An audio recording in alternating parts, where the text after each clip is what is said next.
क्या आपने कभी ऐसा गधा देखा है जो दिन रात बस सोता रहे? आज हम आपको मिलवाते हैं ऐसे ही एक सुस्त गधे गुल्लू से।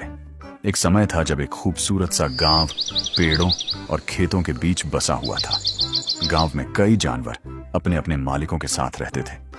कोई दिन रात खेतों में हल चलाता, कोई घास काट कर लाता, कोई मालिक का सामान ढोकर रोजी कमाता।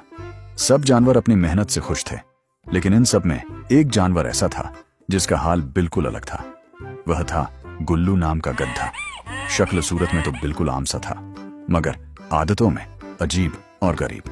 गुल्लू की सबसे बड़ी आदत यह थी कि वह बेहद सुस्त और कामचोर था। काम का नाम सुनते ही उस पर नींद के झोंके आने लगते, और अगर कोई उससे मेहनत करने को कहता तो वह जम्हाई लेकर कहता, अरे भाई, काम कल भी हो जाएगा, आज तो मुझे नींद पूरी करनी है। गांव के दूसरे जानवर उसकी आदतों पर हंसते थे। बकरी बोलती, गुल्लू भाई, तुम्हें शर्म नहीं आती? देखो, हम सुबह से मेहनत कर रहे हैं और तुम अभी तक आराम कर रहे हो। गुल्लू आंखें मलकर बड़े फख्र से जवाब देता, बकरी बहन, तुम लोगों की आदत ही मेहनत करना है, मगर मैं समझदार हूं।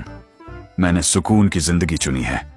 कभी कभी तो वह इतने मजाकिया बहाने करता कि सब हंस हंस कर लोटपोट हो जाते। एक दिन जब मालिक ने उसे गठरी ढोने को कहा तो वह जमीन पर बैठ गया और बोला, मुझे मत कहो बोझ उठाने को, मेरा तो आज का फास्ट है, सिर्फ नींद खाने का। इसी बीच एक दिन गांव में खबर फैली कि करीबी जंगल में कुछ भेड़िए आ गए हैं। सबके दिल दहल गए।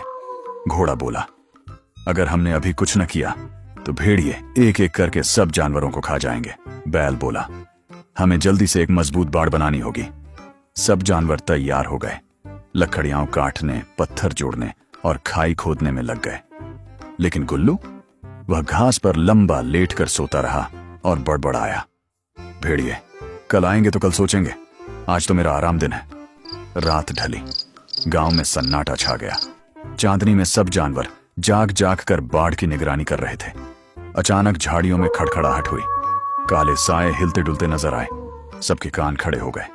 बकरी कांपते हुए बोली, शायद भेड़िए आ गए हैं। सब जानवर डरकर एक दूसरे के करीब हो गए। लेकिन गुल्लू, वह गहरी नींद में खर्राटे ले रहा था। उसके मुंह से निकल रहा था, आम खा रहा हूं, मुझे तंग मत करो। यह मंजर इतना मजाकिया था कि खतरे के बीच भी कुछ जानवर हंस पड़े। अचानक दो भेड़िए झाड़ियों से कूद कर निकले। उनकी आंखें लाल शोलों की तरह चमक रही थीं। सब जानवर भागने लगे। घोड़ा अपने मालिक को जगाने दौड़ा। बैल ने सींग झाड़कर रक्षा की तैयारी की। बकरियां चीखने लगीं। इसी शोर में गुल्लू हड़बड़ाकर उठ बैठा। उसने आधी खुली आंखों से भेड़िए देखे और फिर खुद को ढांप कर बोला, मुझे सपना देखने दो, ये सब तो डरावना ड्रामा है। भेड़िए गांव के अंदर घुस आए। जानवर जिधर पनाह पाते भागे।